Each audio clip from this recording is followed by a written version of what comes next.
খুললো কাতারের আকাশসীমা।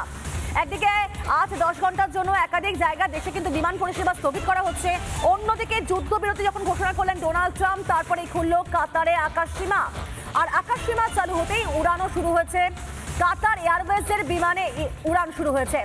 23শে জুন দুবাইতে বন্ধ ছিল এমিরেটসের বিমান পরিষেবা নির্ধারিত সময়, তবে শুরু হলো এমিরেটসের বিমান পরিষেবা।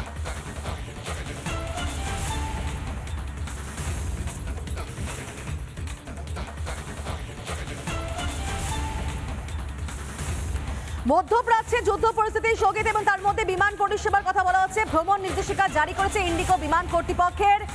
দুবাই, দোহা, বাহরেইন, আবুধাবি, কুয়েত, মদিনা সহ একাধিক দেশে বন্ধ থাকবে বিমান পরিষেবা। আজ 10 ঘন্টা বন্ধ থাকবে বিমান পরিষেবা। মধ্যপ্রাচ্যে যুদ্ধ পরিস্থিতি এবং তার মধ্যে স্থগিত বিমান পরিষেবা। ভ্রমণ নির্দেশিকা জারি করা হয়েছে ইন্ডিগো বিমান কর্তৃপক্ষের তরফ থেকে। দুবাই, দোহা, বাহরেইন, আবুধাবি, কুয়েত, মদিনা সহ একাধিক দেশেই বন্ধ থাকবে বিমান পরিষেবা। তবে এই মুহূর্তে আরো একটি খবর আপনাদের সামনে তুলে ধরবো। যুদ্ধবিরতির ঘোষণার পরে কিন্তু অন্যদিকে খুললো কাতারের।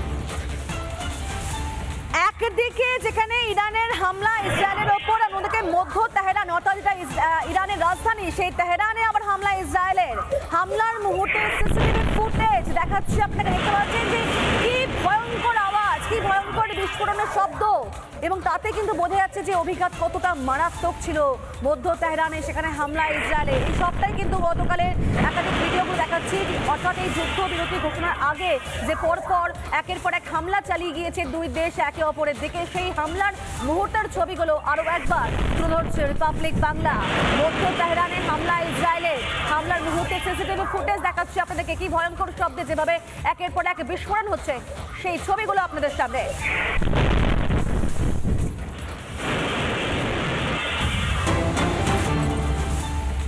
নানা ধরনের কন্টেন্ট দেখার জন্য লাইক করুন, শেয়ার করুন আমাদের ফেসবুক পেজ, সাবস্ক্রাইব করুন আমাদের ইউটিউব চ্যানেল।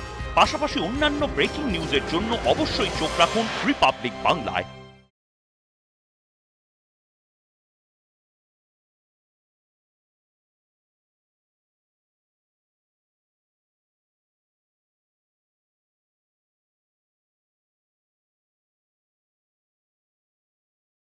নানা ধরনের কন্টেন্ট দেখার জন্য লাইক করুন, শেয়ার করুন আমাদের ফেসবুক পেজ, সাবস্ক্রাইব করুন আমাদের ইউটিউব চ্যানেল।